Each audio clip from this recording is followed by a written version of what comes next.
Assalamualaikum warahmatullahi wabarakatuh. Hai para pencinta catur dan para catur mania, selamat datang kembali di Legenda Catur Dunia. Kembali lagi kawan di partai final antara Magnus Carlsen versus Hikaru Nakamura. Sudah saya jelaskan di video tadi siang kawan, Magnus Carlsen ini hanya kalah 1 poin atau hanya kalah 1 game kawan, dan mengantarkan Hikaru Nakamura tetap mempertahankan gelar juaranya. Dan ini menjadi kelima kalinya berturut-turut Nakamura menjadi juara Speed Chess Championship kawan. Sebuah pencapaian yang luar biasa dari samurai catur Hikaru Nakamura. Tadi pagi sudah saya jelaskan poin-poinnya kawan, dan sudah kita ulas juga satu game di permainan Blitz 5 menit pada game ke-8. Kali ini saya akan coba hadirkan permainan 5 menit juga pada game ke-7. Tadi kita sudah ulas permainan pada game ke-8. Dalam permainan Katalan, Magnus Carlsen membuat langkah blunder dalam posisi yang krusial. Seperti biasa, Super Grandmaster atau semacam King Magnus ini juga sempat blank tadi kawan. Tidak melihat kombinasi yang diciptakan oleh Nakamura, kombinasi skakmat.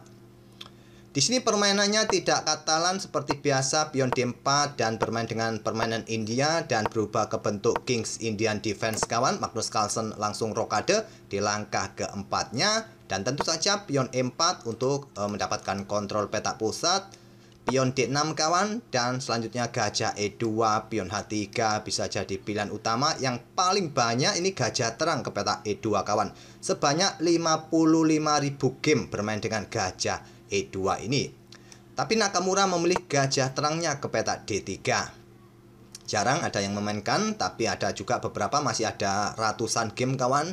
Dan pion C6, gajah G4 langsung memberikan pressure kuda sebelum didahului pion H3, ataupun juga bermain dengan pion E5 kawan. Carlsen bermain dengan pengembangan kuda B ke D7. Langkah-langkah Carlsen ini merupakan jalur sampingan. Setelah gajah D3 tadi bukan jalur utama dipilih oleh Nakamura, akhirnya kita temui permainan sampingan, di mana variasi-variasinya jarang kita temui kawan. Setelah pion H3 untuk kontrol petak G4 ini, di game-game terdahulu pion C6, pion E5 merupakan pilihan utama yang merupakan karakteristik dalam permainan King's Indian Defense. Atau pion A6 tapi memilih langsung pion A5, tidak memberikan kesempatan putih untuk bermain di sisi menteri kawan. Biasanya dalam permainan King's Indian Defense, putih selalu atau sering bermain dengan pion-pionnya di sisi menteri untuk menciptakan serangan ataupun permainan endgame, sehingga nanti bisa menciptakan satu pion atau dua pion bebas di sisi menteri. Itulah kenapa Magnus Carlsen langsung menghadang pergerakan pion B ini kawan. Maaf kawan, permisi. Gajah G5 lanjut Hikaru Nakamura, dan di sini pion H6, gajah mundur ke E3. Barulah sekarang pion I5 ditolak oleh Hikaru Nakamura menjadikan petak pusat tertutup kawan. Sekarang kuda C5. Di posisi ini kalian bisa juga kawan melakukan pertukaran, sikat saja kuda di C5 ini tak ada masalah, salah satu pilihan juga, ataupun mempertahankan gajah ini ditarik mundur ke petak C2 oleh Nakamura. Tidak melakukan baku hantam, dia berharap pada menterinya berada satu diagonal untuk incar petak H6, bisa jadi. Dan Carlsen kuda H5, apakah persiapan pion F-nya atau lompat ke petak F4? Pion G3 dipilih oleh Nakamura, hentikan langkah kuda di petak F4. Gajah berkembang ke D7, menteri berkembang ke petak D2. Raja bergerak naik kawan untuk pertahankan pion H6-nya, dan di sini Nakamura memutuskan untuk rokade panjang. Salah satu pilihan terbaik juga, ataupun sikat kuda ini kawan, diambil balik. Dan di sini putih bisa melanjutkan dengan langkah gajah bergerak ke petak A4 untuk menantang pertukaran gajah terang atau tetap melakukan rokade. Langsung rokade panjang oleh Hikaru Nakamura. Pion A4 mulai didorong kawan. Dan di sini lebih baik mencoba menghentikan laju pion kawan, tapi terlebih dahulu sikat kuda di C5, barulah pion A3 bisa jadi pilihan putih. Dan coba lihat, petak B5 ini cukup kuat bagi putih untuk mencoba menghentikan laju pion B, ataupun juga lajur C ini juga bisa dihentikan oleh pion D kawan. Dan posisi kuda nanti setelah kosong bisa menempati petak pusat. Cukup bagus dengan variasi ini yang ditawarkan oleh engine komputer. Memilih raja ke B1 oleh Nakamura, menteri ke F6, dan di sini menteri bergerak ke E2 untuk menjaga kuda. Dan dibalas Carlsen menterinya mundur lagi ke E7. Apakah persiapan memainkan pion F kawan, yang merupakan salah satu juga ciri khas dari Kings Indian Defense. Kuda H4 ingin mencoba lompat ke peta F5 nanti kawan, dan jika diambil jelas kuda yang di sini juga tewas. Ini tidak diperhatikan oleh Magnus Carlsen, atau mungkin juga sudah diperhatikan tapi dia tidak peduli. Magnus Carlsen dalam permainan 5 menit yang kalah 4 game kawan, seperti bukan Magnus Carlsen permainannya. Banyak langkah-langkah yang tidak presisi dari Magnus Carlsen yang sangat mudah bisa dimanfaatkan oleh Hikaru Nakamura kawan. Benteng FB8 pilihan Magnus Carlsen. Dan di sini kuda F5 tidak diambil, menteri mundur ke E8 menghindari ancaman kuda. Ya, kalau diambil oleh gajah masih bisa diambil balik oleh pion kawan. Dan coba lihat pion ini juga dalam masalah, nanti pertukaran bisa terjadi. Kalau kalian dorong ini bisa jadi masalah juga, open skak dan seterusnya. Kalau diambil dengan pion jelas kuda yang di sini juga tewas kawan. Ini juga berbahaya bagi konstruksi pertahanan depan raja. Menteri mundur ke E8 dan di sini Nakamura ambil gajah gelap di G7, diambil balik dengan kuda. Sekarang pion F4 mulai membuka lajur F, tantangan ditolak. Magnus Carlsen juga tidak mau kalah di sayap menteri kawan dengan pion B5-nya.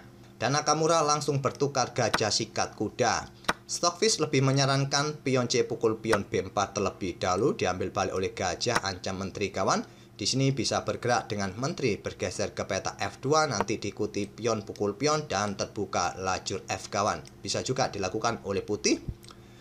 Tapi memilih langsung pertukaran gajah sikat kuda, diambil balik, dan selanjutnya di sini pion didorong untuk menantang pertukaran, diambil balik dengan benteng, atau idenya mengosongkan petak bagi kuda untuk mengawasi petak-petak gelap ini kawan. Jangkauannya nanti di outpost juga bikin repot hitam. Tantangan diterima oleh Magnus Carlsen dan Stockfish saat ini menyarankan ambil pion ini terlebih dahulu kawan. Mungkin di sini pion akan pukul pion dan kalian bisa melanjutkan langkah kuda ke petak D5. Tapi memilih langsung kuda ke petak D5. Di sini Carlsen menggeser menterinya ke D8 untuk mengawasi peta F6. Kalau Stockfish memilih mengawasi peta F6 dengan kuda kawan. Kalau ada pion G4, kuda bisa ambil pion yang di sini. Hitam akan diuntungkan. Menteri D8 pilihan Magnus Carlsen juga ingin reposisi kawan. Mungkin niatannya nanti kontrol peta F6 juga persiapan bergerak ke peta atau ke sisi menteri nantinya. Pion F pukul pion E5 memberikan kesempatan Nakamura membuka lajur F kawan. Kuda mundur ke E8, pion E pukul pion D6, pion B pukul pion C4, dan di sini kawan menteri ambil balik pion C4. Tidak terburu-buru juga menggeser bentengnya, tapi sudah jelas menteri benteng siap memberikan pressure peta F7. Dihadang dengan langkah gajah E6 sekaligus untuk membuka akses menteri kuda untuk pressure pion putih D6. Dan kalian juga perlu perhatikan kalau ambil pion ini kawan, di sini ada benteng, kuda pun siap melakukan pergerakan discover. Dan dalam posisi garbuan, discover check juga bisa berbahaya. Dan sekarang giliran putih melangkah kawan, mungkin pion E5 bisa jadi pilihan untuk memperkuat posisi pion. Tapi memilih ambil pion C5 oleh Nakamura. Dan merupakan langkah kesalahan kawan. Harusnya benteng ini bisa juga diangkat oleh Carlsen. Tapi dalam kontrol waktu yang sudah berada di bawah 20 detik kawan, Carlsen tidak menemukan langkah benteng ini naik kawan. Bermain ambil pion ini dengan kuda. Dan tadi kalaupun benteng bergerak ke peta A5, kemungkinan di sini akan dibalas dengan langkah pion D7 kawan. Benteng ambil menteri dan selanjutnya pion ambil kuda promosi, diambil balik oleh menteri. Kuda F6 skak, raja bergeser, terserah, nanti menteri juga bisa tewas. Komposisi permainan akan seimbang materi kawan. Cuma nanti ya sementara putih akan untung satu pion di sisi kiri ini kawan. Oke, kembali lagi ke langkah aslinya. Carlsen membuat langkah blunder, kuda ambil pion D6. Dan pilihan terbaik pada posisi ini menggeser benteng H ke F1 terlebih dahulu. Nakamura memilih dengan langkah pion E5 untuk usir kuda.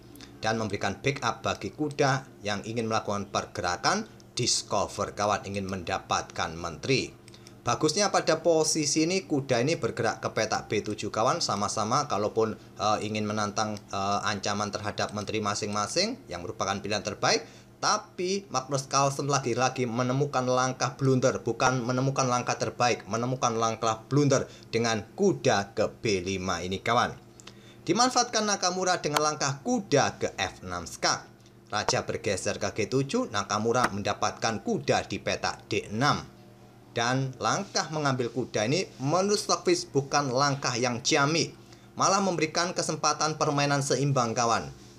Langkah terbaiknya adalah menteri ambil benteng. Nanti berlanjut seperti ini kawan, permainan di mana putih untung beberapa pion di sisi kiri papan ini. Permainan masih bisa dimenangkan oleh putih kawan. Lihat, jika dilanjutkan, gajah tadi ambil pion A4 dan mempunyai 2 pion bebas, putih masih bisa menang. Di sini setelah ambil kuda yang ada di petak D6 ini, Magnus Carlsen juga tidak menemukan counter attack-nya kawan. Counter attack-nya adalah menteri ke petak C8, mencoba nanti ke petak C3 kawan. Permainan bisa ataupun dalam kondisi seimbang walaupun sudah kehilangan 1 perwira penuh. Di sini Carlsen dengan simpel langsung melanjutkan baku hantam dan memaksa dia kehilangan 1 perwira. Sudah diuntungkan pada posisi ini Hikaru Nakamura kawan, apalagi kontrol waktunya juga masih cukup banyak. Magnus Carlsen hanya tinggal beberapa detik saja. Di sini benteng ambil gajah E6 agar tidak ada tekanan di depan rajanya kawan. Benteng ambil pion B2 lanjut Carlsen. Raja bergeser dan pion ambil balik benteng E6. Benteng digeser ke D1. Di sini kawan, kurang 5 detik Magnus Carlsen berpikir, tak menyadari kontrol waktunya pun jatuh. Dan dia kalah waktu dan kalah materi kawan. Pada game ke-7 Hikaru Nakamura menang. Apabila permainan tetap dilanjutkan, mungkin benteng atau salah satu benteng ini kawan menjaga baris ke-7 dari kemungkinan benteng putih yang ingin menusuk ke baris ke-7. Tapi memang ancaman skakmat masih jauh. Tapi dengan keunggulan jumlah perwira kawan, 3 perwira, ini juga bisa merepotkan hitam kawan. Tapi juga dengan kekuatan 2 benteng ini, kalau putih salah mengantisipasi atau tidak presisi pun, kedua benteng ini masih cukup kuat. Tapi juga tidak sampai bisa menusuk ke baris pertama, karena masih ada gajah di sini kawan. Mungkin pion ini didorong untuk memperkuat posisi bentengnya, benteng satunya digeser. Jika tidak hati-hati, putih pun juga dalam ancaman. Tak perlu kita otak-atik permainan ini. Kalau kalian ingin mengotak-atiknya, silakan kalian pause ataupun kalian cari gamenya kawan di chess.com. Ada di situ. Kalian otak-atik sendiri. Itulah kawan game ke-7 dalam permainan 5 menit antara Hikaru Nakamura versus Magnus Carlsen. Sekali lagi selamat buat Hikaru Nakamura yang menjadi 5 kali berturut-turut juara Speed Chess Championship 2022. Kita akan bertemu di video-video berikutnya. Terima kasih. Wassalamualaikum warahmatullahi wabarakatuh.